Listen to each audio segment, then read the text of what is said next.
Hello everyone, and welcome back to the Trailblazer League in old school RuneScape. So this is the third episode in this series. Not much time has passed still, and yet we have yet another unlock to take care of because I have reached the necessary amount to unlock a new area. It really wasn't very hard.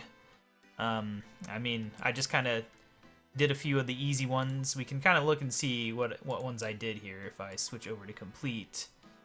You can just take a quick look at what all I have accomplished. Some pretty cool stuff, I suppose. Not really, it's all noob stuff for the most part. Somehow I got cast home teleport. Oh wait, I thought that was house teleport, but it's home teleport. I traveled to Fossil Island finally. You know, I did the natural history quiz because I was thinking, like, how in the world do you start Hunter in Misthalin? And that was the secret there. And yeah, we do have a few of the harder ones here. Just a few. Anyway, that's enough of that. So, recently, you know, like less than an hour ago, I saw a discussion that kind of made the decision for me on which area to go with first. And I mean, it's not really a surprise because it is Kandarin, aka Ardoin and all those other areas. I mean, this has always been like my favorite area in RuneScape. Like when I was a noob free player back in 2004 and 5, you know, this was the area that I dreamed about getting to, and you know, I've always just liked the whole Ardoin area. But there is a big reason why I want this, besides the fact that it unlocks a huge amount of land, really. It covers a large area. Look at all this stuff you get there. That's ridiculous. But there is one big thing. The Orania altar. Because I was wondering, you know, if I'm going to use magic, how am I going to get all the runes without having to just waste money or, you know, PvM versus the specific things that give it. But the Orania altar will be great for training rune crafting. Works perfect with the last recall, which we chose in the last episode. And it will give me all the runes that I need. And I'm thinking that I'll be AFKing Pure Essence while it's double XP week in RuneScape 3. So I'll probably be able to get runecrafting 99 through this, which is not something I'll complain about, that's for sure. But yeah, that's the big thing. I mean, obviously all the other things are good, but that was the one that I hadn't realized. I had not thought of Orania and how it would work with Last Recall so amazingly. So yeah, I mean, we'll get Spirit Trees, we'll get a whole bunch of other things. It automatically completes Monkey Madness too. Most of the things that it unlocks are things we can't do. Like, the only thing we might be missing out on is some of Recipe for Disaster, because I did Cook's Assistant. I don't really... There's nothing important here I care about. I like how they give you all the drop information and stuff, but, you know, enough wasting time. Let's go ahead. Let's just unlock the Kandarin area. Might as well get it over with. I could worry about it day and night on which one to unlock, but in the end we have to make a decision. So there we go.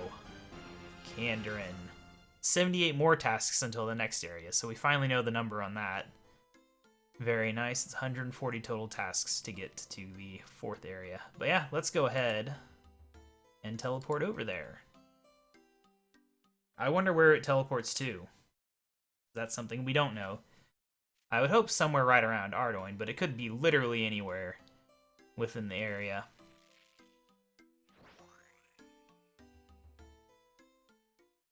Alright, that is better than I expected as far as locations go, because now we can run on in here. We can steal some cake, which is a task, and also a classic thing. Would have been nice to have this a few hours ago when I needed a lot of stuff. Gotta get ready. Oh, come on. I clicked on that. Wow, this is going fast. I have never seen it so impossible. Usually I can just click on it and it'll go. Okay, well, this is insane.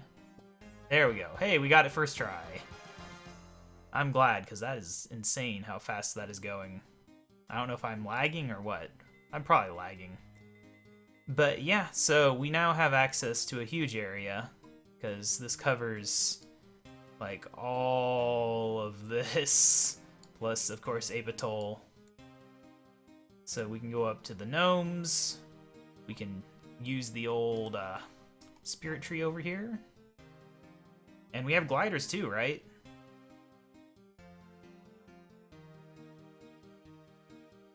So yeah, because I mean it unlocked Monkey Madness. Monkey Madness is what gives gliders, right?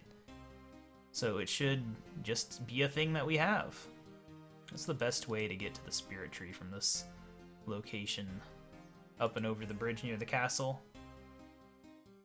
But yeah, so we have Kandarin. That opens up a whole host of things to do. I was feeling a little constricted just being in Miscellane, and technically I was in Karamja, but I never did anything in Karamja. Thus far, obviously I will, but nothing had come up in there yet. In terms of levels, this is what I'm currently at.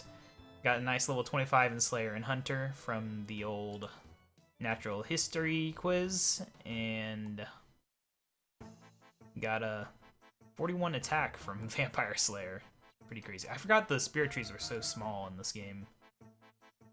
Alright, so yeah, we can go to all these ones now. We can go all the way down to Felda Pills, which I didn't even know there was one here, admittedly. Where are we in the world? Ah, the Myths Guild. I've never been here before. And of course there's Corsair Cove. Yeah, I've never actually seen the Myths Guild before, so I didn't know there was a tree next to it. Clearly I don't look enough at the tree list in this game. But yeah, this is real nice because now we can easily go across the world. This will save me a lot of time. So yeah, that leaves us 2 big questions left for the next areas, and the decision is really tough. I really don't know. All of them are tempting now. The more time I spend in this league, it's more like, oh, maybe I would want Falador more than I would want, I don't know, Ancient Magics. By the way, the Ancient Magics have really jumped up. Like, the desert is now in the running with my Orania Altar plans. And also choosing the magic-related relics is also theoretically possible. Although, I could do... I think this is... there's one of these that's magic-related, right? I don't know. But yeah, so double cast. The attack speed of all magic spells and weapons is halved. Magic attacks have increased accuracy, but it's only 25%, but the 90% runes saved. The question is, do I even need to save 90% of runes, or am I going to have so many runes that I don't even care with how much combat I do?